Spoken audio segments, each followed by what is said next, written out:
nasisira, nabubulok, naglalaho. Sumasama ang panahon natin ngayon. Ngunit tayong mga nakipag-isa kay Kristo ay hindi dapat matakot at panghinaan ng loob. Mayroong glory o kaluwalhatian na binabanggit ang salita ng Diyos na ihahayag sa atin sa hinaharap sa araw ng pagbabalik ng ating Panginoong Hesus.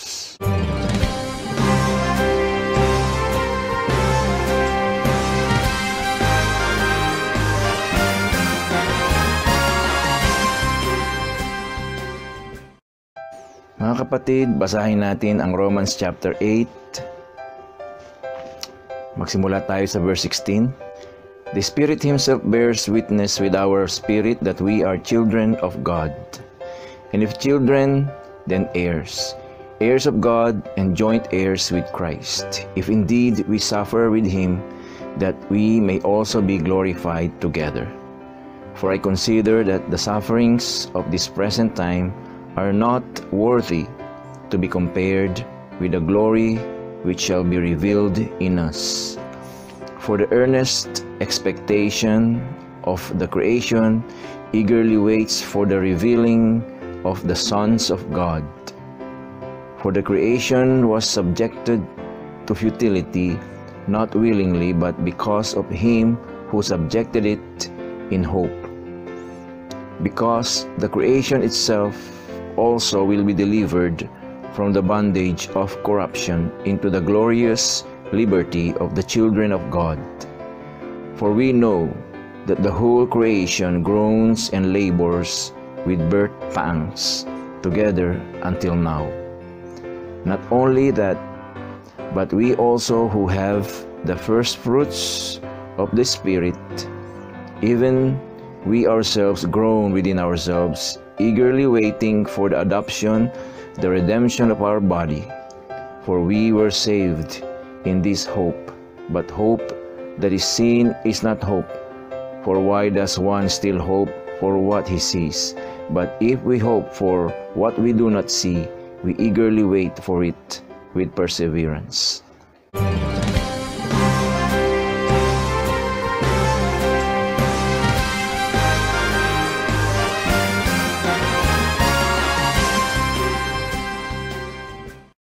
Patuloy pa rin ang paglaganap ng COVID-19 na isang uri ng sakit na wala pang lunas o gamot.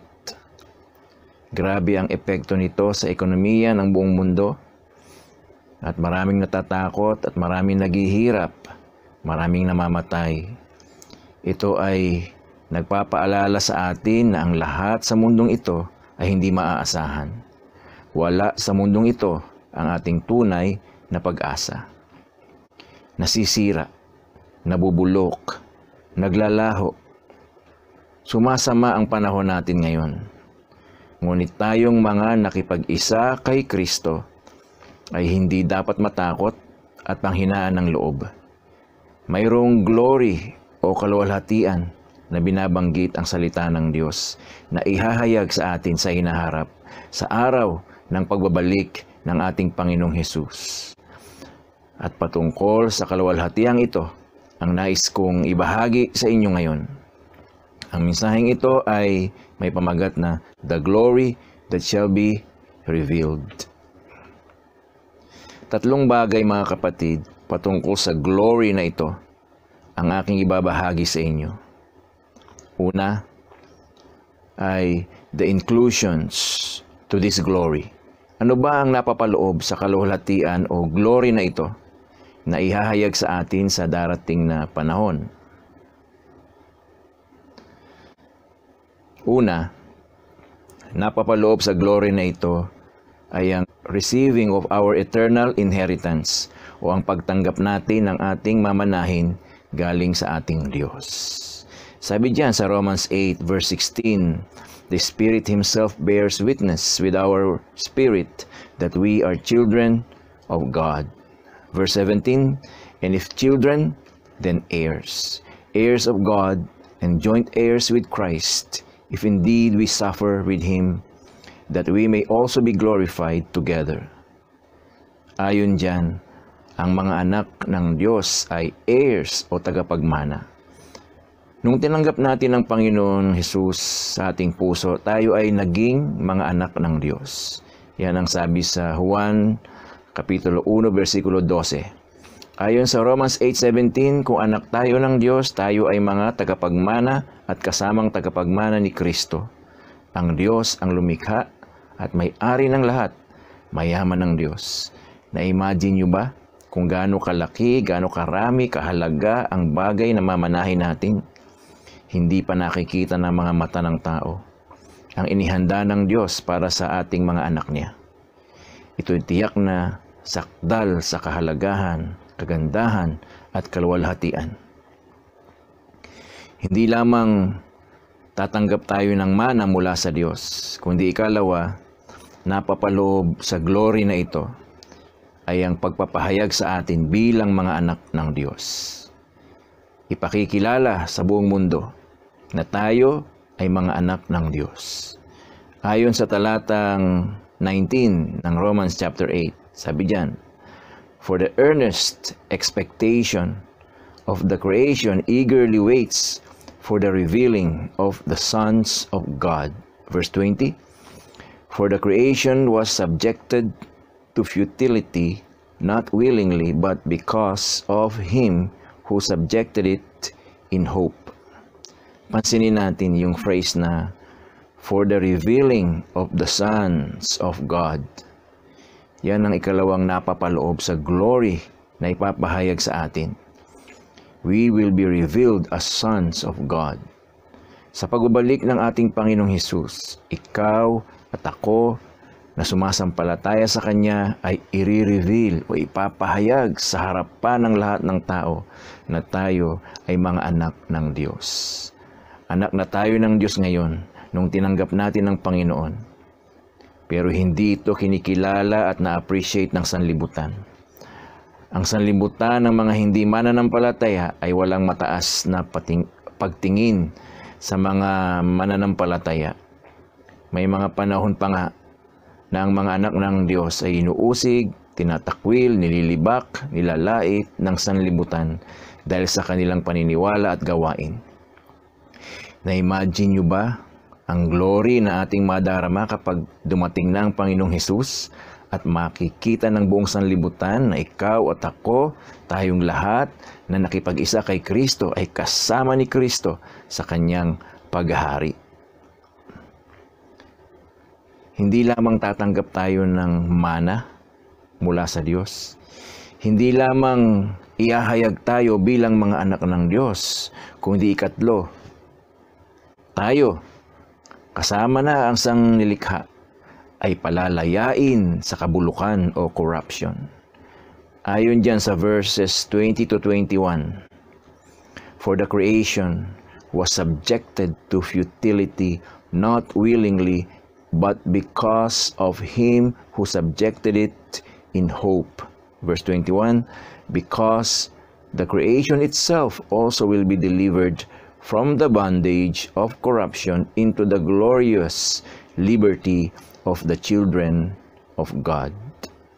Napapaloob sa glory na ipapahayag sa atin sa araw ng pagbabalik ng Panginoong Hesus ay ang our deliverance from the bondage of corruption into the glorious liberty of the children of God. Mga kapatid, ang mundo ay hindi pabuti ng pabuti. Nakagapos ito sa kabulukan. Ang mga tao at ang ating environment ay pasama ng pasama. Darating ang isang araw na tayo ay palalayain sa kabulukang pinagdaraanan ng sanlibutan. Mga kapatid, hindi lamang tatanggap tayo ng mana mula sa Diyos. Hindi lamang ihahayag tayo bilang mga anak ng Diyos. Hindi lamang palalayain tayo mula sa kabulukan o corruption ng sanlibutang ito, kundi ikaapat, tutubusin ang ating katawan. Ayon dyan sa verse 23, "Not only that, but we also will have the first fruits of the Spirit, even we ourselves groan within ourselves, eagerly waiting for the adoption, the redemption of our body. Pansinin natin yung sinabi sa talatang yan. Eagerly waiting for the adoption, the redemption of our body. Merong tinatawag na adoption o pagkukup-kup. At ito ay ang pagtubos o redemption ng ating katawan. Sa pagbabalik ni Kristo, tayo ay kanyang kukunin. Kasama na dito ang pagbabago niya sa ating katawang lupa. Kung dumating siya na patay na tayo, bubuhayin tayong muli at babaguhin niya ang ating katawan. Gagawin niya itong maluwalhati. Hindi na tatanda, hindi na magkakasakit, hindi na mapapagod, hindi na mamamatay, hindi na rin magkakasala. Gagawin niyang walang kahit anong kapintasan ang ating katawan. Kaya tayo na may hindi matanggap sa ating katawan, huwag tayong mawala ng loob. Pansamantala lang yan. Pagdating ng Panginoon, magkakaroon ka ng perfect body na tataglayin mo sa eternity o sa walang katapusan. Makakaasa tayo na itong redemption of our body ay tiyak na mangyayari sa darating na panahon dahil ang Diyos ay nagbigay ng garantiya na nagpapatunay na tutuparin niya ang kanyang pangakong ito. Ang garantiyang ibinigay ng Diyos ay ang Holy Spirit. Sabi sa Ephesians chapter 1, Verse 13, in Him you also trusted after you heard the word of truth, the gospel of your salvation, in whom also, having believed, you were sealed with the Holy Spirit of promise. Verse 14, who is the guarantee of our inheritance until the redemption of the purchased possession to the praise of His glory. Kaya kung meron tayong Holy Spirit ng Diyos sa ating puso, iyan ay garantiya na tayo ay tagapagmana ng Diyos kasama ng ating Panginoong Hesus. Hindi nakikita ng mata ang Holy Spirit sa ating buhay. Ngunit kung tayo ay may mga bunga ng Espiritu sa ating buhay, diyan makikita kung tayo nga ay may Holy Spirit ng Diyos. Ang Holy Spirit ang nagbibigay sa atin ng kasiguruhan na tayo ay mga anak ng Diyos at tagapagmana ng walang hanggang mga bagay mula sa Diyos. Mga kapatid, yan ang mga inclusions o mga napapaloob sa glory o kaluwalhatiang ihahayag sa atin sa araw ng pagbabalik ng ating Panginoong Hesus. Hindi lamang ang inclusions o mga napapaloob sa kaluwalhatiang ihahayag sa atin, kundi ikalawa ay the effects of this glory to us. Ano ang epekto sa atin ng kaluwalhatiang ito? Ang unang epekto ng glory na ihahayag sa atin ay it makes earthly suffering very insignificant. Ilalantad nito na ang ating mga pagtitiis sa mundong ito ay napakaliit at napakagaan lamang kung ikukumpara sa glory na ihahayag sa atin sa hinaharap. Mahalata natin sa sinabi ni Apostol Pablo sa verse 18, Romans 8:18, for I consider that the sufferings of this present time are not worthy to be compared with the glory which shall be revealed in us. Ang sabi sa talatang yan, ang sufferings daw natin sa panahong ito ay not worthy to be compared with the glory which shall be revealed in us. Hindi karapat-dapat maihambing ang ating mga pagdurusa sa mundong ito doon sa kaluwalhatiang mahahayag sa atin sa hinaharap. Ang mga pagtitiis natin sa mundong ito ay pangsamantala lamang, pero ang kaluwalhatiang sa atin sa pagbabalik ng Panginoong Hesus ay pangwalang hanggan. Isipin mo na ang pinakamasaklap na naranasan mo sa buhay na ito. Wala pa yan sa kalingkingan ng kadakilaan ng kaluwalhati ang tatamasahin mo sa araw ng Panginoong Hesus. Ang pinakamalubhang kalagayan mo sa lupa ay para lang hamog na maglalaho kaagad kapag sumikat na ang araw sa umaga. May mga pagdurusa na nabanggit sa mga talatang ating binasa. Una ay ang suffering with Christ. Makikita yan sa verse 17. No? Yan yung pagtitiis kasama ni Kristo. Sabi diyan sa verse 17, "And if children, then heirs, heirs of God and joint heirs with Christ, if indeed we suffer with Him, that we also be glorified together." Sabi diyan, if we suffer with Him. Ang suffering na ito ay tumutukoy sa pagtitiis dahil sa pagsunod mo kay Kristo. Kapag tayo ay nakibahagi sa gawain ng Panginoong Hesus dito sa lupa, maaring makabahagi rin tayo sa kanyang mga pagtitiis. Dahil sa pagsunod ng Panginoong Hesus sa kanyang Ama sa Langit, kinamuhian siya ng maraming tao at siya ay nireject at pinatay. Kung makikibahagi tayo sa gawain ni Kristo na pangangaral ng salita ng Diyos dito sa lupa, maaring makaranas din tayo ng rejection ng mga tao. Ngunit hindi tayo panghihinaan ng loob kapag ito ay nangyari sa atin. Ito ay sapagkat ang pakikibahagi natin sa mga pagtitiis ni Kristo ay palatandaan na makakabahagi rin tayo sa kanyang glory and honor kapag siya ay bumalik na dito sa mundo. That we may also be glorified together, ang sabi sa last part ng verse 17. Mga kapatid, hindi lamang suffering with Christ ang nabanggit sa mga talatang ating pinag-aaralan, kundi ikalawa, nabanggit din ang suffering of creation because of original sin.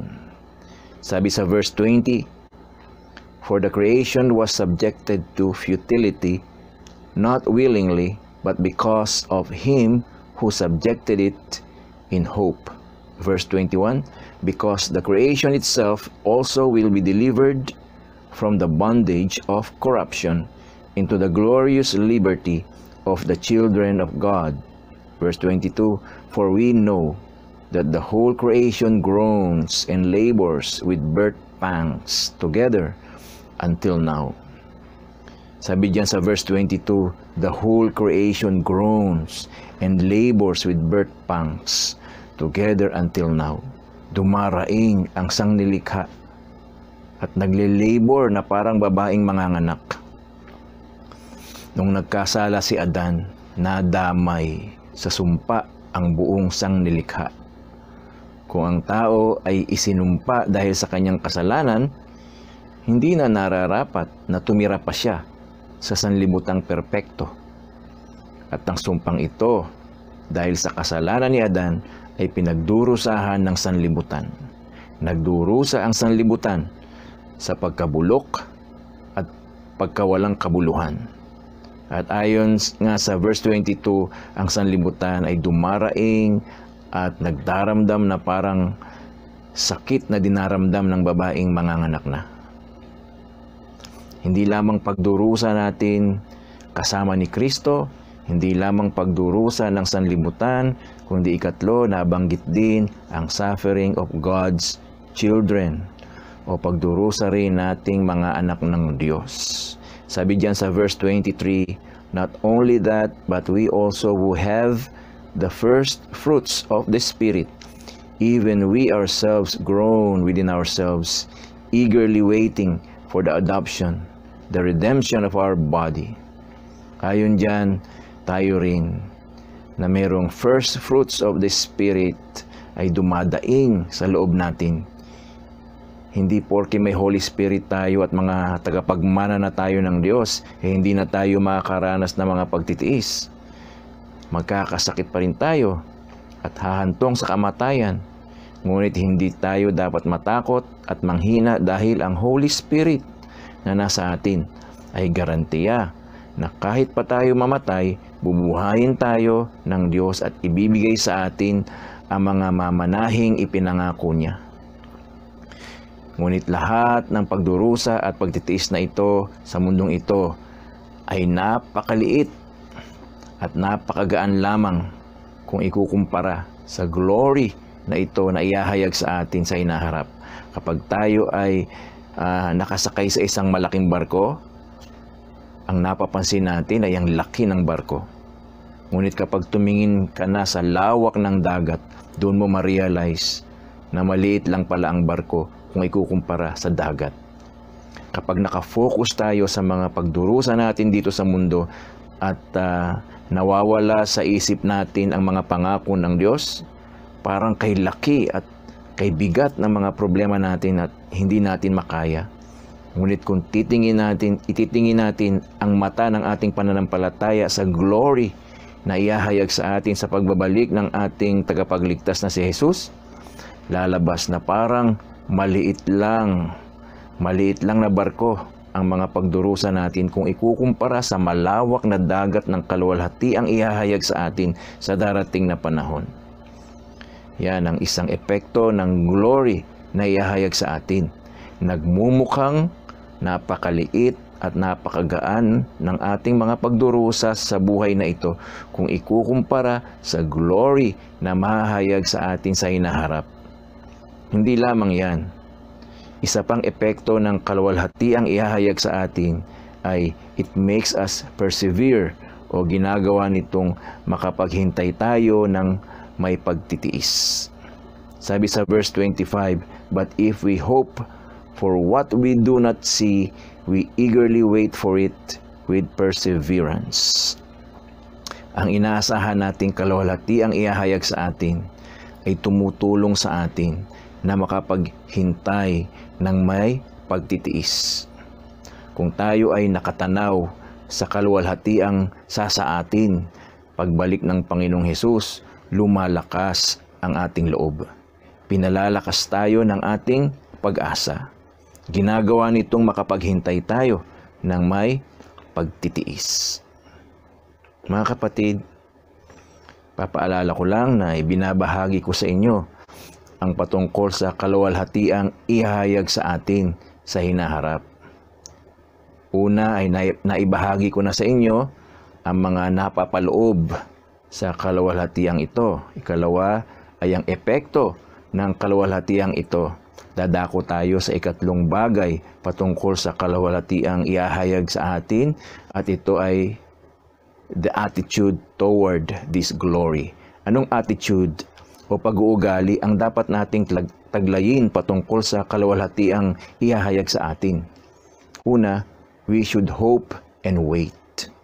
Dapat tayong umaasa at naghihintay.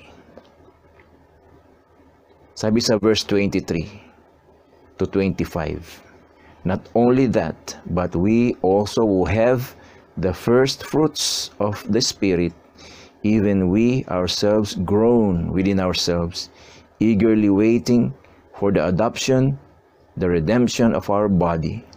For we were saved in this hope. But hope that is seen is not hope. For why does one still hope for what he sees? But if we hope for what we do not see, we eagerly wait for it with perseverance." Pansinin nyo yung mga salitang eagerly waiting at yung salitang hope. Mga kapatid, imbis na ma-discourage tayo dahil sa mga pagdurusa natin, umasa at maghintay tayo sa araw ng pagbabalik ng ating Panginoong Hesus, kung kailan ihahayag na ang ating kaluwalhatian.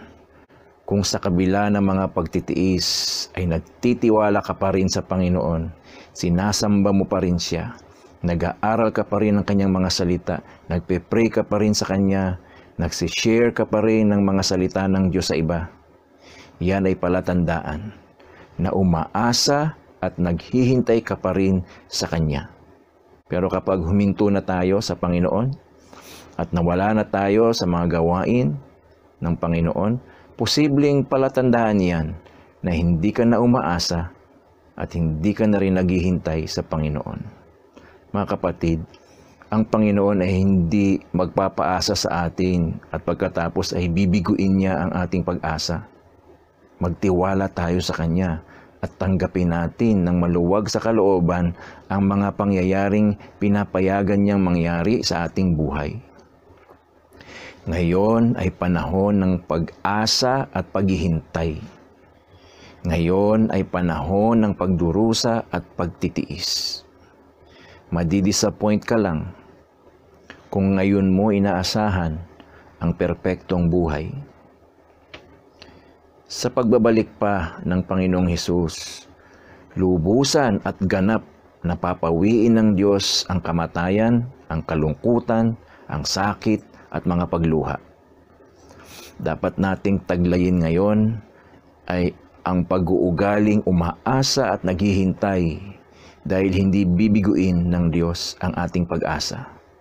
Gaya ng nasabi ko kanina, ang Espiritu Santo na nasa atin ay garantiya na hindi bibiguin ng Diyos ang ating inaasahan sa Kanya.